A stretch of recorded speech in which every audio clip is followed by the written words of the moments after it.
Well, you're out there for the whole season. I mean, you traveled the country. Yeah. You're hanging out with this let's call it this circus of individuals. Mm-hmm.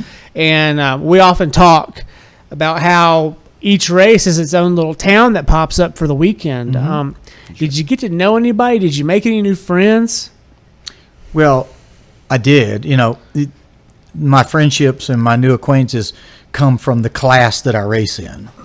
So not only did I make friends inside that class, but there's a lot of external people that it's just too many to list. Of all the people that I made friends, I will say this: I made hundreds of new friends and 0 enemies. Vintage motorcycle racing is all about friendship. So with that said, in my class in the racing world, there's just so many of these guys that I have such respect for. Timmy Borgfield and I, Timmy's from Missouri, and we've been racing since we raced jet skis back in the 90s, and now we're racing vintage motorcycles together. We loaned each other parts all year long. We did everything we could, and then when the gate would drop, we'd go out there and try and kill each other. It's just an amazing relationship that I have with Tim Borgfield.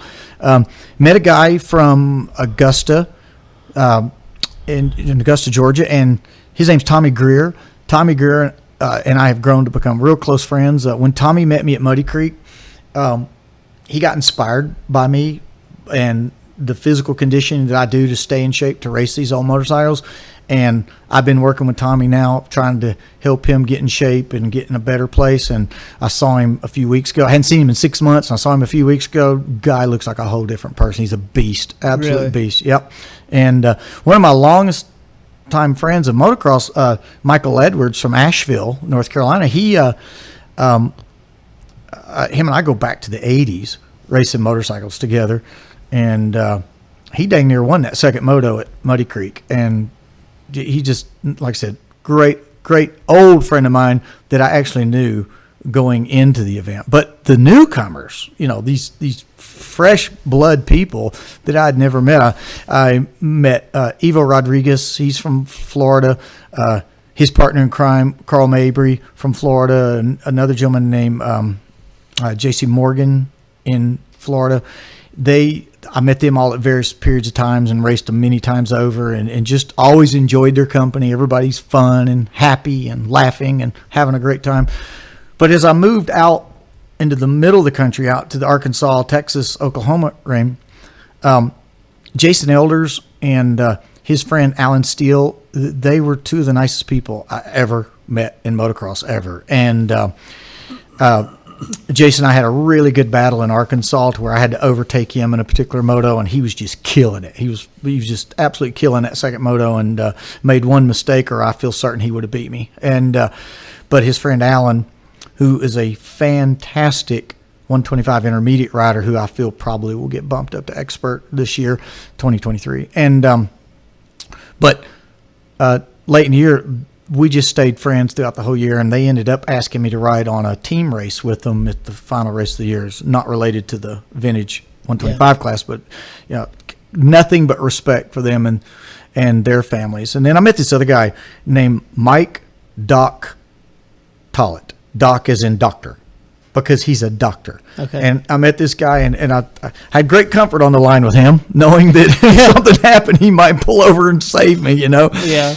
An amazing rider. I can't imagine a guy with a full career and being a doctor can ride a CR 125 as good as he does. The guy flies, and he's just a wonderful person. And his whole family, he's got brothers that come race, and just the kind of people I know that I would like to hang out with for sure. So wow, as I think on to my list, all the way from Canada. I'd been reading about this guy. He'd been killing it out west, in the Northwest, Washington State, Northern California, Colorado. This guy named Gerry Hayse, but he's from Alberta, Canada. And I finally got to meet him in Georgia at that round. God, it's a long drive. Listen, this guy gets the win for mileage. Just when I thought I would get the first place award for driving the most, I'm not even in his league. And so with that said, Gerry Hayse become one of my best friends. Got to know him and his wife, got to learn of his personal life, his coffee business. He just was incredible first-class guy. The thing about Gerry that I never told him, but we talked about him behind his back, me and all the other guys, is how much he looks like a mature Eli Tomac and sounds and talks like him and has a persona of him. And if he keeps riding the way he is, he's going to ride as good as Eli Tomac. So love me some Gerry Hayse. He did really, really good, And, there was another kid from Missouri that really had a shot at winning this championship.